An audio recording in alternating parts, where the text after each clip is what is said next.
Hello, hello. Welcome back to another episode of Green Disruptors Scaling the Future, the podcast where we explore the ideas, technologies, and leaders reshaping the future of energy, climate, and sustainable business. Today's conversation uncovers a climate lever that almost nobody's talking about, and it's hiding in plain sight. In the United States alone, there is nearly $10 trillion sitting in employer-sponsored retirement accounts like 401ks. Most of us set them up once, pick a few funds, and forget about them. But what if those investments are quietly working against the climate goals that we care about? My guest today is Ashwin Devnani, the CTO and Chief Product Officer at Investiture. They are on a mission to change that. His company is helping employees and employers understand the carbon impact of their investments and showing how even small shifts in where the money is allocated could unlock massive climate progress without sacrificing returns. If you've ever wondered how your personal finances connect to the bigger climate equation, this episode's going to change the way you think about your money. Let's dive in. Hello. Welcome to Green Disruptors. Thanks for joining us today, Ashwin. Nice to be here, Megan. Thank you for having me. Appreciate it. Yeah. So you're joining us from Chicago. Tell us a little bit about yourself and your professional background. Yeah, absolutely. So I'm joining you from sunny Chicago. It's not freezing yet, but it's been a nice winter so far. So nice to meet everybody. My name is Ashwin Devnani. I spent 20 plus years as a builder fixer for large corporate American organizations such as Salesforce, TransUnion. And now I am the CTO and product officer for Investiture, which is looking to change how our investments work for us in changing the climate finance equation. So nice to be here. Yeah.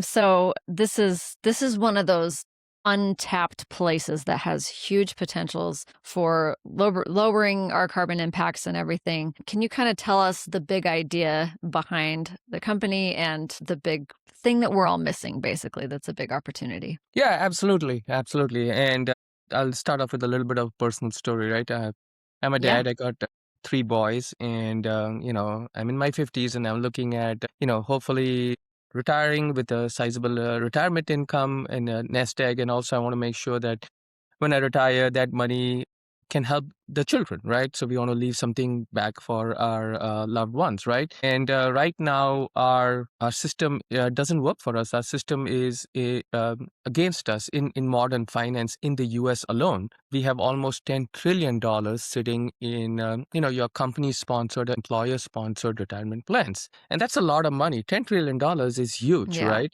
that is And huge. that money is sort of like zombie money, we call it at Investiture, because people fill and forget, right? They'll go in, they'll set up their retirement plans with the employers, they'll do the deduction, they'll choose a couple of target date funds and move on. But that money is sitting in companies that are working against the climate.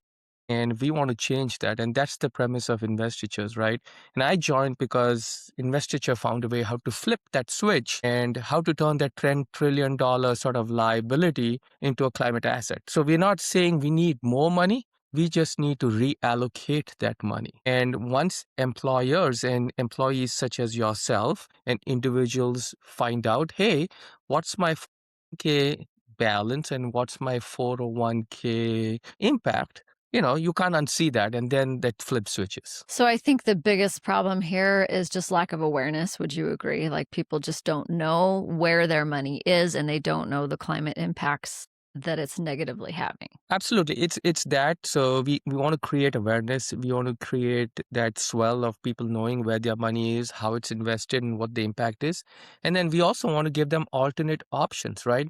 So once you know that, hey, if my money is invested in a fund that is working against the climate, what are my options? How can I reinvest that money, still have a great ROI, still not kind of lose lots of money in fees and make it more risky, but what are my options? So it's the whole thing, right? We help create the awareness. We also help figure out what are your options and how can those options work for you without either breaking the bank or reducing the rate of return, and how is that helpful for even the companies? So there's a lot out there. Yeah, when I was talking to you and the CEO earlier, you guys pointed out that a lot of service-based companies that don't have a physical product, if they're trying to get to net zero, their 401k plans with their employees are the biggest emitters. So the potential for impact, this is a huge lever. in business, but also in the personal choices that, those of us who are aware and who care, we're trying to do the right thing, but it's like we might be putting our energies towards stuff that doesn't have as big of an impact as this. That is true. I think so. I mean, our lot of companies, our target audience of companies are professional services companies such as the consulting companies.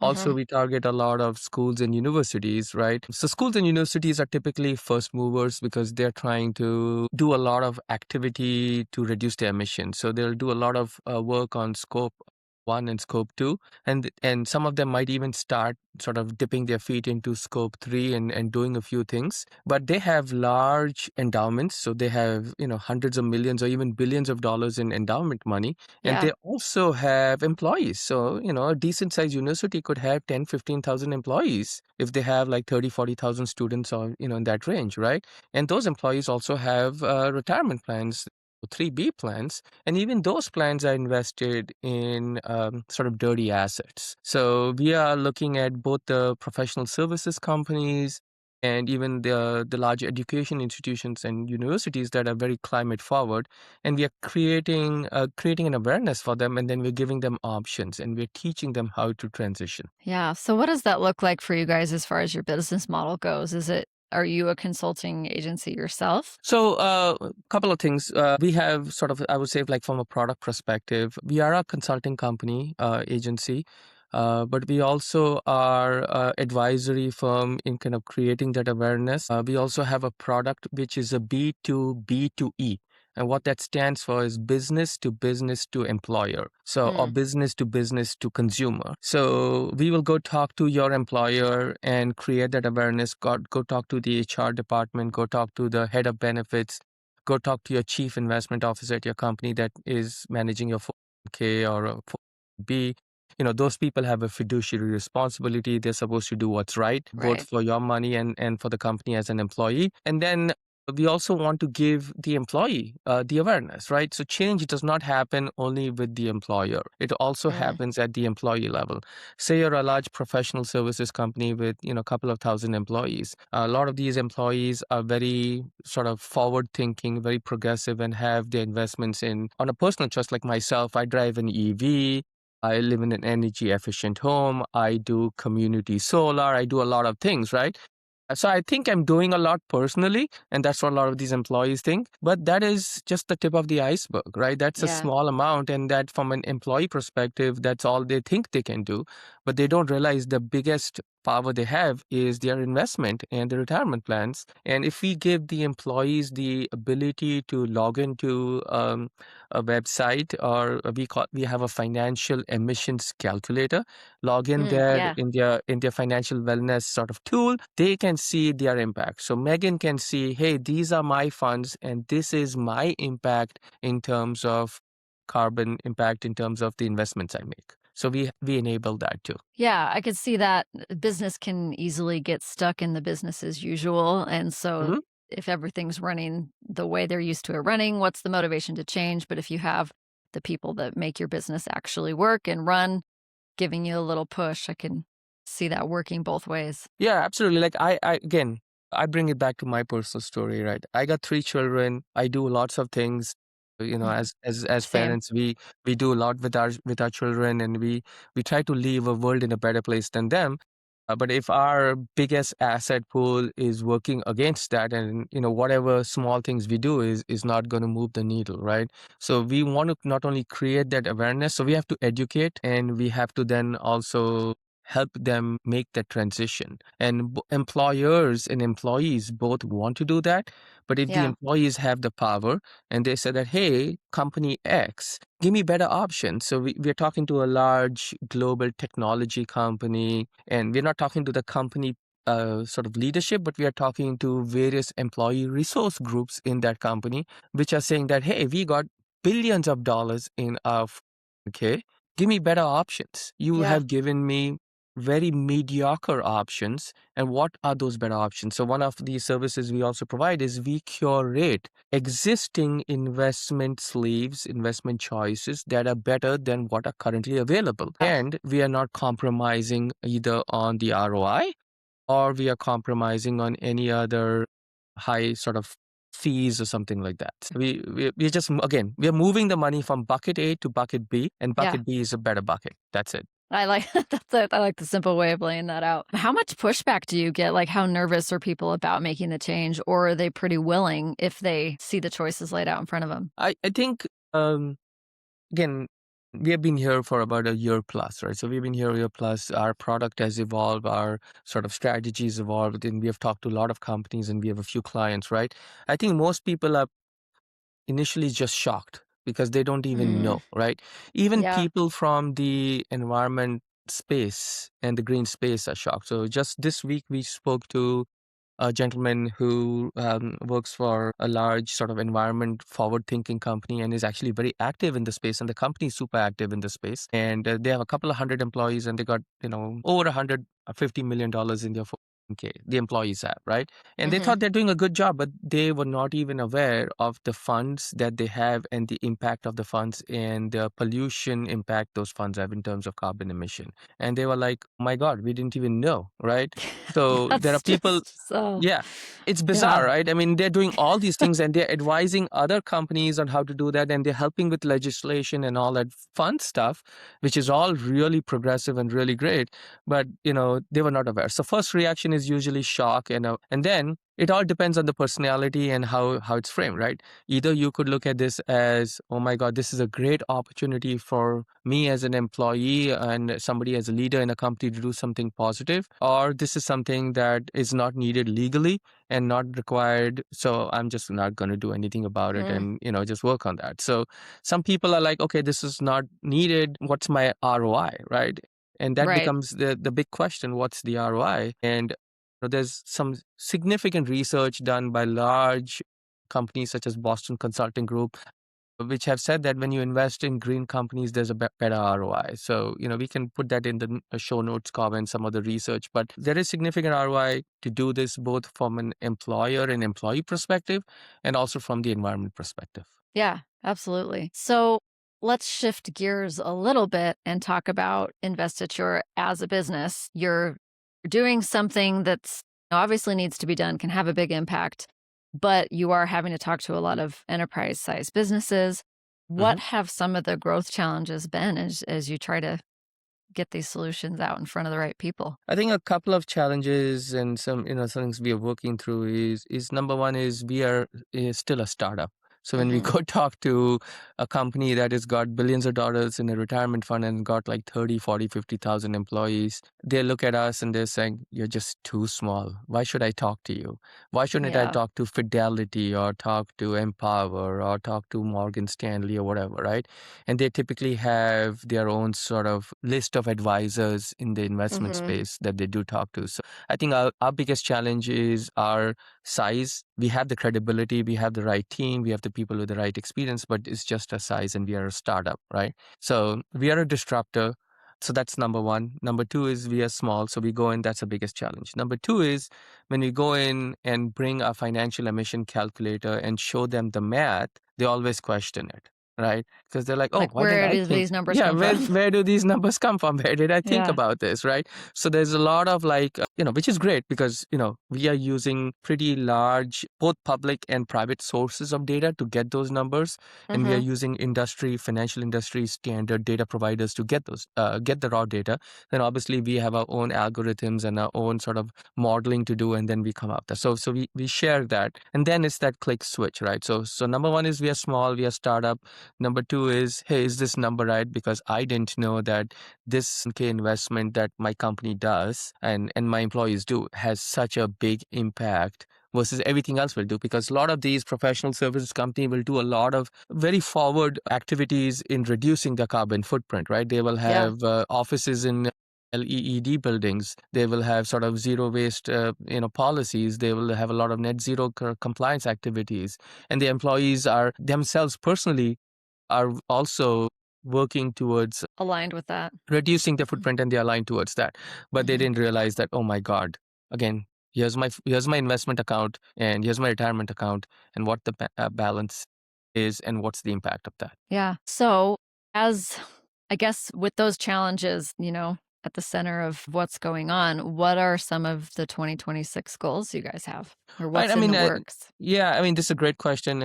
We do have headwinds, both from the political landscape, the geopolitical landscape, and so on and so forth. And we're trying to get attention from employers and employees, and the attention is always distracted with what's going on in the world and what's Yeah. the flavor of not just the day, the week, or the month, so and so. Right. So we are working, for example, to enable also some policy changes in how greenhouse emission gases are calculated. That's a Mm, long-term play. Again, as some of your viewers might know, Scope 3 Category 15 is what we work on, and that's not mandatory required. And mhm. that is not supposed to be disclosed, but a lot of forward-thinking companies are starting to do that. So, one of the things we want to work with various partners we have both in the green space, the legislative space, to hopefully have some additional considerations done on that. So that's number one Okay. from a geopolitical landscape and from a global standards.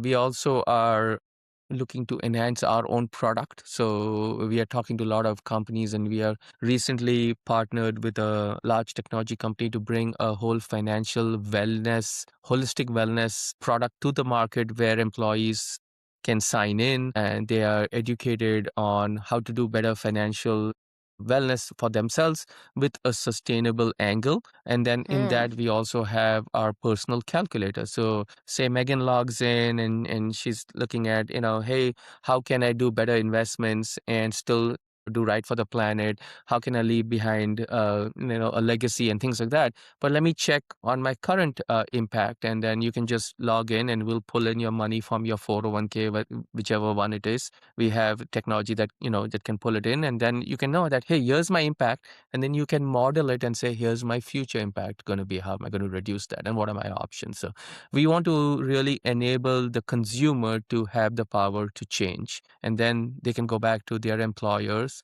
or they can make personal choices in their 401k accounts to make it a better space for them to invest their money. yeah, it just seems obvious that when people have the actual facts of their own money, laid out in Mhm. front of them, the motivation to act is just gonna be a lot higher, so, yeah, sign me up for that tool. Yeah, absolutely. And I've talked to like a lot of friends and family, and they're like, "Oh, why didn't I think about this?" Like, Yeah. again, the zombie money thing is very real.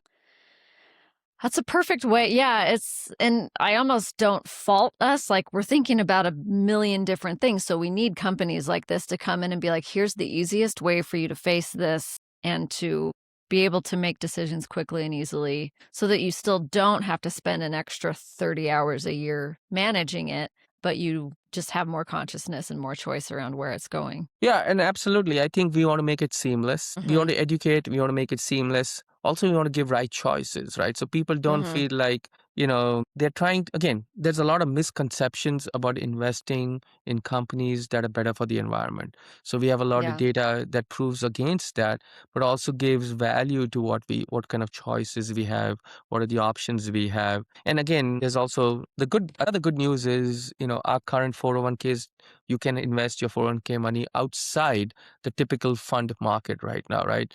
So Hmm. there's options of investing in farmland, there's options of Hmm. investing in community solar projects. So we help companies bring that to the employees so that they gives them better choices. Again, choice is there, then the employee has to make the right sort of decision. And again, they don't need to move all their money there. Again, we have $10 trillion. Even if people move 10%, that's $1 trillion. That's a huge impact to the climate equation versus, people actually pumping in $1 trillion into various solutions, you know. That's a good point, even if it was just 10%. Well, and on the flip side of that too, I speak to these startup, clean tech, renewable type companies, and Mhm. one of their earliest problems is always funding. So if they can find the right investors in the right technologies, there's so many amazing things being produced that also have huge impacts. So it's like if you put your money towards those, not only are you not investing in the bad ones, but you're investing your money in something that is solving a particular problem, which is Yeah. Yeah, you what we could be need. accelerating in additional climate change by Mhm. investing in climate forward companies, Mhm. Yeah. Yeah, again, our system has been designed the way it has been designed currently does not enable us to be very forward thinking and enable us to be, very engaged, and we are trying to Mm, change that, right? So yeah. that's why we have financial wellness product which includes the calculator. So we want to engage, right? The more engaged you are with your finances, the more choices you have, the better decisions you're going to make. So we want to engage not just the employee, but also the employer and keep them engaged so that the employees feel, hey, this is an active thing that I'm doing. And again, for companies, this is great because this can help them, improve their ranks in better places to work. This can help them with retention, recruitment. This can help them with so many sort of things that they have not thought about before, because getting and retaining employees and managing an employee pool that is, especially in the tech space, on the professional services space, is not easy. They Mm-mm. spend a lot of energy and time to trying to recruit the employees, and why not give them another tool to retain them? Yeah. I think these companies need lots of different reasons for people to stay, and that's just another really good one. Yeah, Yeah. absolutely, absolutely. Well, is there anything we didn't cover that you want to bring to light before we wrap up here? I think a lot has been said. I would encourage your users to go to investiture.com, read about us, read about the different sort of services we have, and then we will shortly be launching our financial wellness and financial calculator up for the public so people can go in, for example, create an account and see their own impact, right? So it's not Mhm. sponsored through your employer, but you guys can go and see that, and then you have options. Again, we need to educate, and then we need to help the transformation, and that's what we're trying to do. And again, we're not asking for people to really put in new money. We are just shifting the buckets from bucket A, Yeah. which is sort of a dirty bucket and not very sort of energy forward, to a bucket which is got options and gives investors the choice to make informed decisions. Yeah. Well, that's no small mission, but it seems like you guys are off to a great start, and I'll be excited to hear the momentum that you make this year. So thanks Yeah, for sharing with absolutely. us and for coming on. Yeah, and thank you for taking the time to talk to us, and we appreciate you bringing our story out through your podcast. Yes, of course. My pleasure. Thank you. All right. Well, thanks so much. Ashwin, thank you so much for joining us and for shedding light on such an overlooked but powerful part of the climate equation. If today's conversation sparked your curiosity, you can learn more about Ashwin and the work his team is doing at Investiture by visiting investiture.com. They'll soon be releasing tools that allow individuals to calculate the carbon impact of their own retirement investments, which is a fascinating way to connect personal finance with climate action. And for listeners of Green Disruptors, this episode is a reminder that solving climate change isn't only about new technology. Sometimes it's about redirecting a system that already exists. If you enjoyed this conversation, please subscribe, share the episode with a colleague, and leave us a review. It helps more people discover the stories of innovators working to scale the future. Thank you for listening. This podcast is brought to you by Mountaintop Social Marketing. We'll see you next time.